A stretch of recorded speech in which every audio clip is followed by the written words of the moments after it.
دین اسلام کی بنیاد جن 5 چیزوں پر ہے ان میں ایک بات زکوٰۃ کا ادا کرنا بھی ہے۔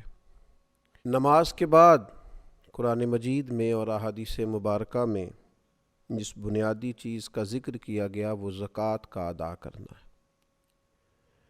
اللہ تعالیٰ نے فرمایا وَأَقِیمُوا الصَّلَاةَ وَآتُوا الزَّکَاۃَ، نماز قائم کرو اور زکوٰۃ ادا کرو۔ وَارْكَعُوا مَعَ الرَّاكِعِينَ، رکوع کرو رکوع کرنے والوں کے ساتھ۔ یہ جو زکوٰۃ ہے، یہ جو صدقات ہیں، یہ اپنی معنویت اور اپنے حسن کے لحاظ سے معاشرے کے اندر ایک عجیب سی خوبصورتی پیدا کرتے ہیں۔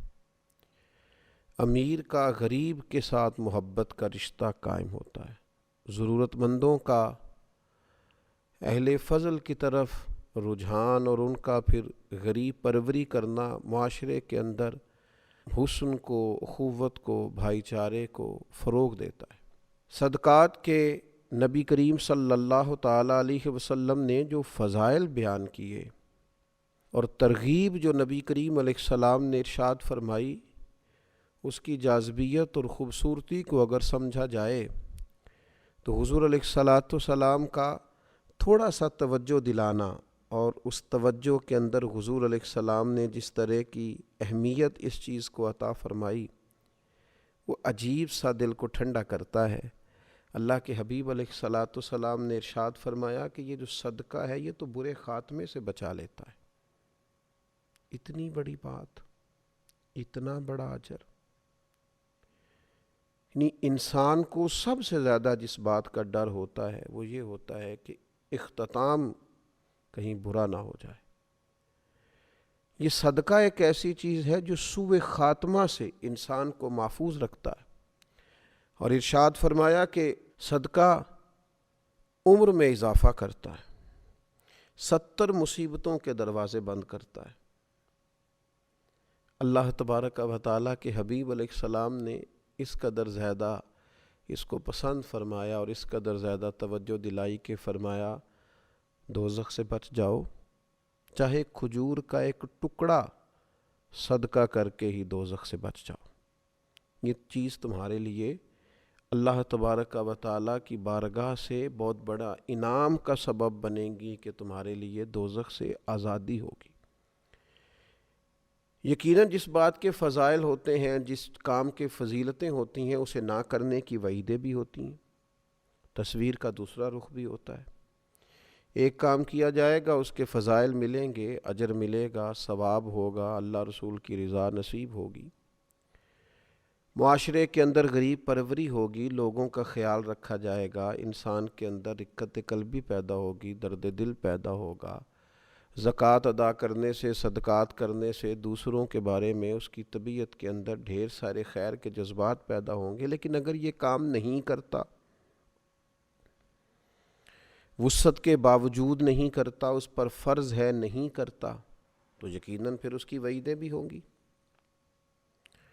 اس کے لیے سزائیں بھی ہوں گی۔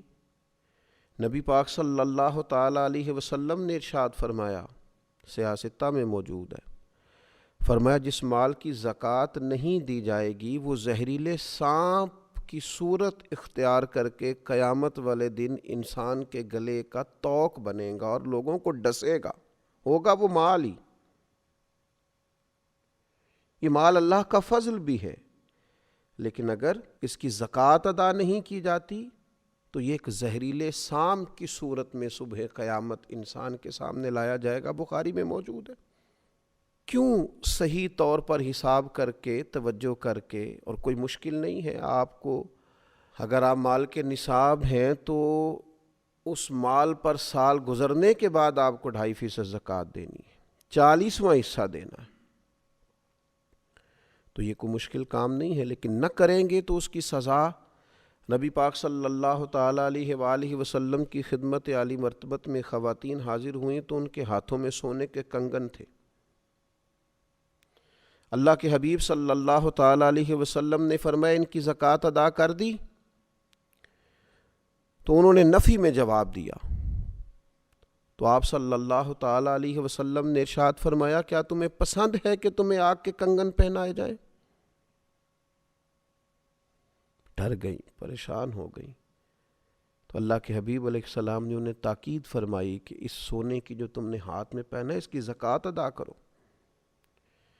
ایسا نہ ہو کہ یہ آج تو تم نے سونے کے کنگن پہنے ہیں اور قیامت کے دن تمہیں آگ کے کنگن پہنا دیے جائیں.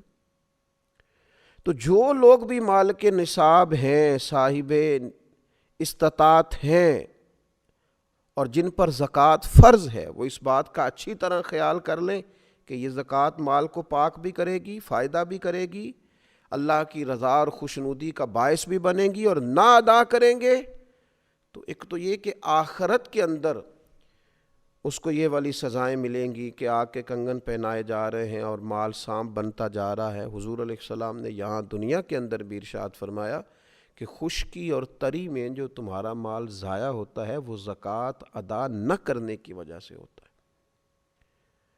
تو ایک تو بات یہ کہ زکوٰۃ ذمہ داری کے ساتھ ادا کی جائے، اس کام میں کسی قسم کی کوئی کوتاہی نہ کی جائے، کسی سستی کا شکار نہ ہوا جائے، لیت و لالا کا شکار نہ ہوا جائے، بہانے بازی نہ کی جائے. اس فرض کو فرض جانتے ہوئے، انتہائی حساس مسئلہ سمجھتے ہوئے اس کی فوری ادائیگی کا اور احتیاط سے بندوبست کیا جائے. اور پھر یہ کہ اس کے جو آداب ہیں، جو ایک مسلمان کوئی بھی عبادت کرتے ہوئے کچھ آداب کا خیال رکھتا ہے، ان آداب کا بھی پوری طور پہ خیال رکھا جائے. سب سے پہلی بات تو یہ کہ زکوٰۃ حسن نیت سے ادا کی جائے. زکوٰۃ کوئی پتھر پھینکنے والا عمل نہیں ہے کہ جیسے بھی پھینک دیں گے، خوش دلی سے پھینکیں یا بد دلی سے وہ لگ جائے گا. یہ زکوٰۃ تو اللہ کی بارگاہ میں دینی ہے. صدقہ کو پتھر پھینکنے والا عمل تو نہیں کہ جیسے بھی پھینکے لگ جائے گا. یہ تو خالص اللہ کی رضا کے لیے دینی ہے. تو اس کے بارے میں تو قرآن مجید نے فرمایا وَمَا تُنْفِقُونَ إِلَّا ابْتِغَاءَ وَجْهِ اللَّهِ. تم جو کچھ بھی خرچ کرتے ہو اسی لیے تو خرچ کرتے ہو کہ تمہیں اللہ کی خوشنودی حاصل ہو. تو حسن نیت، ارادہ حسین دیتے وقت اللہ تعالیٰ کی رضا کے لیے خاص جذبہ. ایک بزرگ فرمایا کرتے تھے کہ میں تو جب صدقات دیتا ہوں تو جسے دیتا ہوں اسے اپنا محسن سمجھتا ہوں کہ دیکھو میں اسے دے رہا ہوں، بندے کو دے رہا ہوں اور راضی مجھ سے میرا اللہ ہو رہا ہے.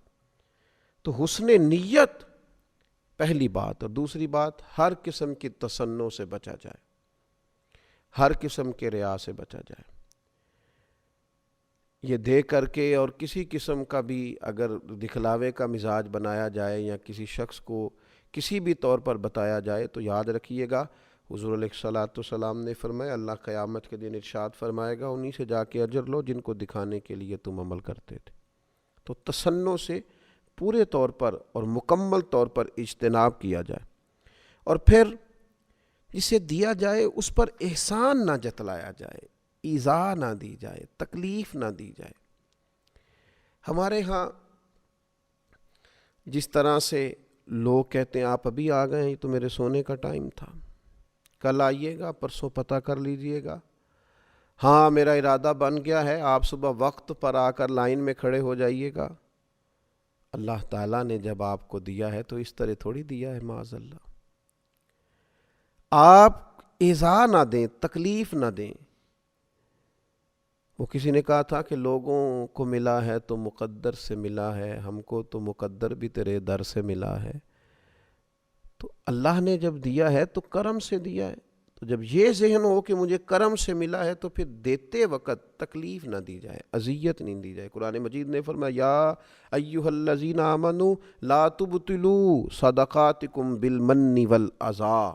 اے ایمان والو، احسان جتلا کر اور ایذا دے کر اپنے صدقات کو باطل نہ کر لینا. اپنے صدقات باطل نہ کرو، احسان جتلا کر اور دل آزاری کر کے ایذا دے کر ان کو ضائع نہ کرو، باطل نہ کرو. تو کبھی بھی اس شخص کو جس کو آپ کچھ دے رہے ہیں، عطا کر رہے ہیں، اس کو کسی طور پر بھی کسی اذیت میں اگر قرآن مجید کے یہ دو لفظ سمجھ لیے جائیں نا، یا ایھا الذین آمنوا لا تبطلوا صدقاتکم بالمن والعزا، اے ایمان والو تم احسان جتلا کر، تکلیف دے کر اپنے صدقات کو باطل نہ کرو۔ اگر اس کو سمجھ لیا جائے تو پھر تو انسان جو لینے آئے اس کا اعزاز کرے، اسے ہر تکلیف سے بچائے کہ اللہ نے حکم دے دیا ہے کہ تم نے اپنا صدقہ باطل نہیں کرنا، کسی قسم کی تکلیف نہیں دینی سامنے والے کو۔ اور پھر چوتھی بات یہ ہے کہ عمدہ مال اللہ کی راہ میں دیا جائے، اچھی چیز اللہ کے حضور پیش کی جائے، مالک کی بارگاہ میں پیش کی جائے تو پھر خاص چیز پیش کی جائے۔ جو لوگ محبوب کو تحفہ دیتے ہیں وہ بڑا قیمتی تحفہ خرید کے لاتے ہیں، اور پتہ ہے بڑا قیمتی ہے، پھر بھی اس کو سجاتے ہیں، سنوارتے ہیں، کسی خاص جگہ پہ اس کو پیک کرتے ہیں، اس کے اوپر پھول لگائے جاتے ہیں، بڑے حسین انداز میں اپنے پیاروں کے لیے تحفے بھیجے جاتے ہیں، گلدستے منگائے جاتے ہیں، یہ میرے استاد ہیں، یہ میرے بھائی ہیں، یہ میری محبت کی جگہ ہے۔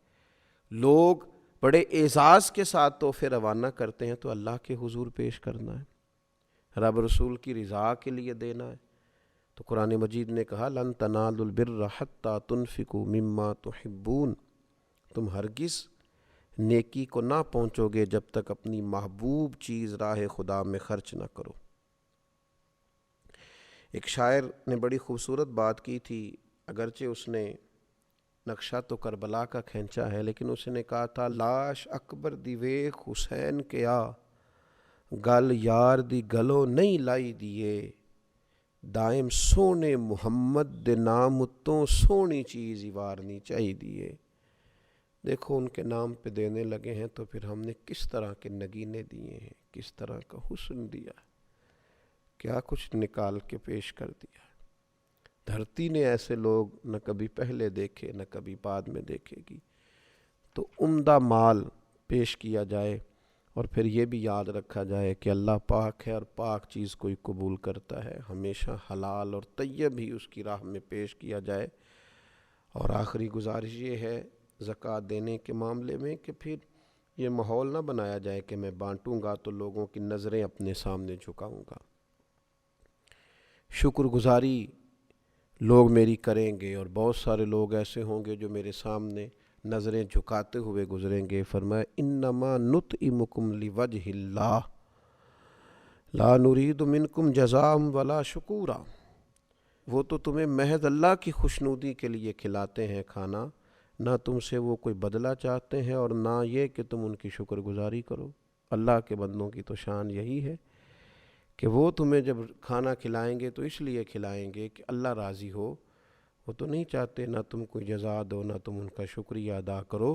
تو اللہ تبارک و تعالی ہمیں ان خوبصورتیوں کو پیش نظر رکھتے ہوئے زکوٰۃ ادا کرنے کی توفیق عطا فرمائے۔ وما علیہ الا البلاغ۔